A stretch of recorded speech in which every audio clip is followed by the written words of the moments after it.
रात भर शिवलिंग को ना रखे। शंकर भगवान के प्रसाद को रात भर नहीं रखना। कहीं शिव मंदिर में गए और प्रसाद मिला भी है आपको, वैसे तो शंकर जी के मंदिर में प्रसाद नहीं मिलता। क्यों? तो लिंग पुराण के अंदर और शिव महापुराण के अंदर वर्णन किया गया कि भगवान शंकर ने नंदी को वचन दिया था, सुनो नंदी। शंकर भगवान से नंदी कहता है हमारा भरण पोषण कैसे हो। शंकर भगवान कहते हैं नंदी, मेरे शिवलिंग पर यदि, कई लोगों को थोड़ा ध्यान दीजिएगा, है बहुत कथा पर बहुत ध्यान देना। शिव महापुराण की कथा है, बार बार ऐसी कथा नहीं मिल सकती आपको। सुनोगे आप अपनी जगह पर, बहुत वक्ता हैं, बहुत प्रेम से बांचते हैं, पर जो कथा रस तत्व से आपको मिल जाए उसको ले लीजिए महाराज। कोई वस्तु, कोई भोजन आप बनाकर लेकर गए हो, कोई पकवान आप बनाकर लेकर गए हो, कोई फल लेकर गए हो, यदि शिवलिंग पर वो पकवान, वो मिठाई, वो फल टच हो गया तो वो खाने के योग्य नहीं रहता। वो घर पर लेकर मत आना, मंदिर में ही छोड़कर। यदि भोजन, पकवान, मिठाई, शिवलिंग यहां पर है और भोजन का भोग तुमने इतनी दूर से लगाया है, फल इतनी दूर रखा है, वो शिवलिंग पर टच नहीं करा गया है, तो उस प्रसाद को, उस फल को आप पा सकते हो, उसको खा सकते हो। पर जो शिवलिंग पर टच हो गया, फिर वो केवल नंदी, श्रृंगी, भृंगी, प्रेतों का, भूतों का, आहूतों का भाग होता है। प्रेत, भूत, आहूतों का, वो फिर खाने योग्य नहीं है। हाँ, यदि नर्मदेश्वर महादेव हैं, नर्मदा जी के जल से कोई शिवलिंग प्रकट हुआ है, नर्मदा जी के जल से, कोई कंकर से, नर्मदा के जल से अगर कोई शिवलिंग प्रकट हुआ है, उस शिवलिंग की स्थापना कहीं पर है या आपके घर में है, तो उसको कुछ भी टच हो जाए वो पा सकते हो, पर बाकी के शिवलिंग को स्पर्श किया हुआ नहीं पा सकते। केवल एक नर्मदेश्वर महादेव नर्मदा के जल से प्रकट हुए। कई लोग पूछते हैं ये सांप है कौन, ये सर्प है कौन, तो उसको बताओ। ये भगवान शंकर के गले में जो एक सांप पड़ा हुआ है, ये भगवान विष्णु हैं। और शंकर भगवान के सिर पर जो जटा में सांप दिखता है, वो हाथ में सांप बंधे रहते हैं, वो दो हाथों में, कमर पर, सिर पर, केशों पर जो सांप 5 नजर आते हैं, वो तो बताओ। ये शंकर भगवान की 5 लड़कियां हैं, जया, विषहरा, शामली बारी, दो तली और देव। ये 5 लड़कियां भगवान शंकर के इर्द गिर्द घूमती हैं, आसपास भ्रमण करती हैं सभी। ये शिव की बेटियां भगवान शंकर के साथ भ्रमण करती हैं। 5 जया, विषहरा, शामली बारी, दो तली और देव।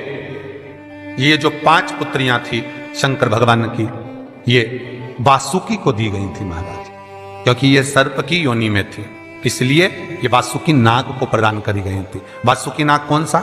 जिसने मंथन कराया। वासुकी नाग कौन सा? जिसके फण पर पूर्ण पृथ्वी विराजमान है। वासुकी नाग कौन सा?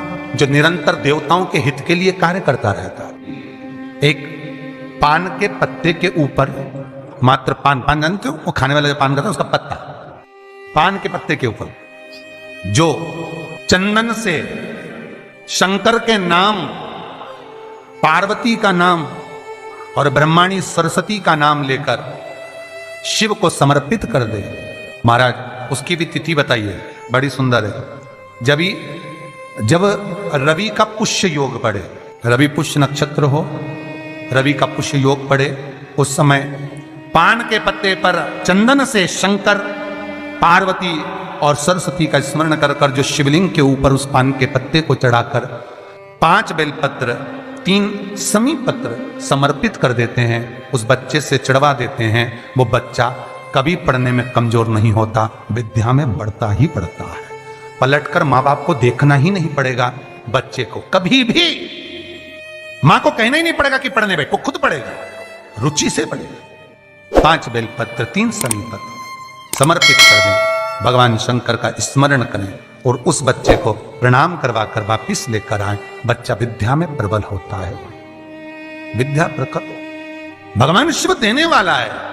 सरस्वती को स्वर बोधे। शिव महापुराण की कथा, लिंग पुराण की कथा, विष्णु पुराण की कथा, पद्म पुराण की कथा कहती है कि किसी वृक्ष के नीचे, जिन वृक्षों का गुणगान हमारे शास्त्र करते हैं, जिन वृक्षों का गुणगान हमारी पुराणे करती हैं, उन वृक्ष के नीचे अगर एक मंत्र का मनका भी फेरा जाए तो उसका पुण्य हजारों गुना प्राप्त हो जाता है, आप रूप प्राप्त होता है अपने आप जिस पुण्य को करना चाहें। मेरा बहुत निवेदन है महाराज, बहुत प्रयास करा करो, प्रयास करना।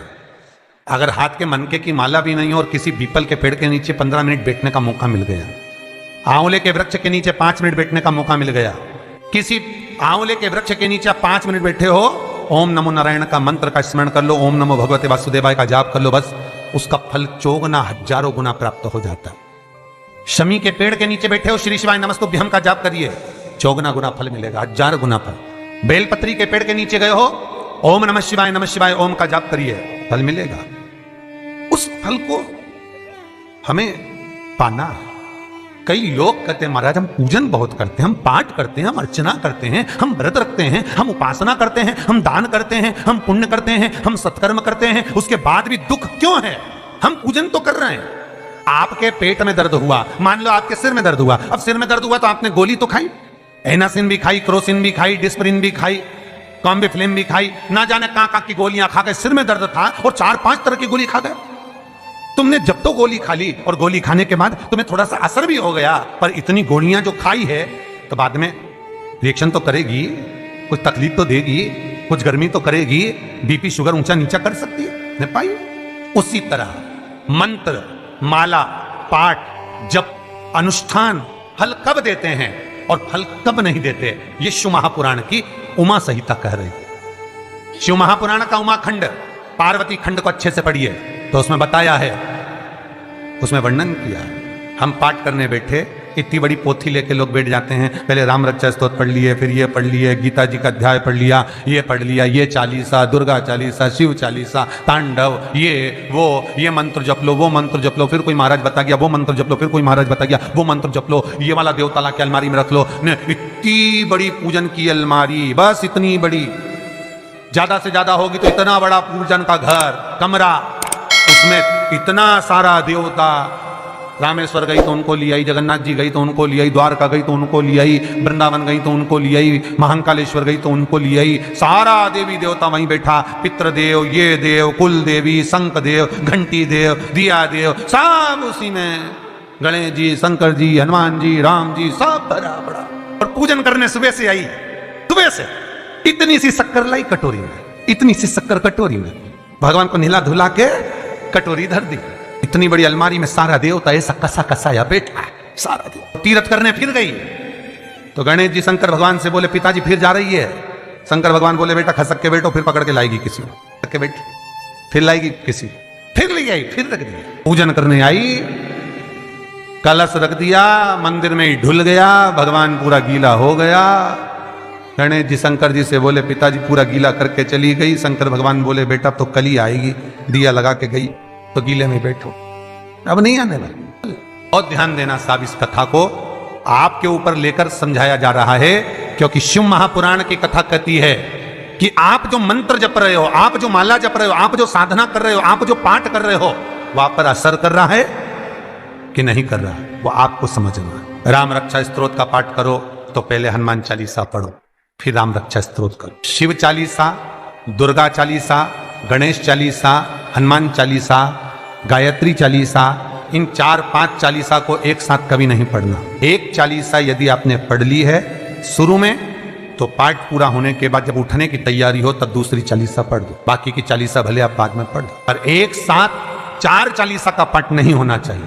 पाठ करने बैठे हो, किसी एक मंत्र की माला जप रहे हो, ओम नमः भगवते वासुदेवाय जपा, या शंकर जी का मंत्र जपा, या गुरु का मंत्र जपा, या ये मंत्र जपा, या वो मंत्र जपा, उस मंत्र को जपने में बीच में कुछ गैप होना चाहिए। एक साथ रट्टा मार पे ओम नमः भगवते, ओम नमः भगवते, श्रीमनारायण, ओम नमः शिवाय, ओम नमः शिवाय, फिर ये जप लो, वो जप लो, और पूरा पाठ सपाट सब खलास, वो श्रेष्ठ नहीं। कुछ देरी तो दोस्तों, अगर आपको ये वीडियो पसंद आया तो वीडियो को लाइक कर दीजिए, चैनल पर नए चैनल को सब्सक्राइब करके बेल आइकन जरूर दबा दीजिए, जिससे आपको आने वाले लेटेस्ट वीडियो के नोटिफिकेशन सबसे पहले मिलते रहेंगे। तो दोस्तों, आज के लिए बस इतना ही। मैं मिलता हूँ आपसे किसी नेक्स्ट वीडियो में नेक्स्ट टॉपिक के साथ।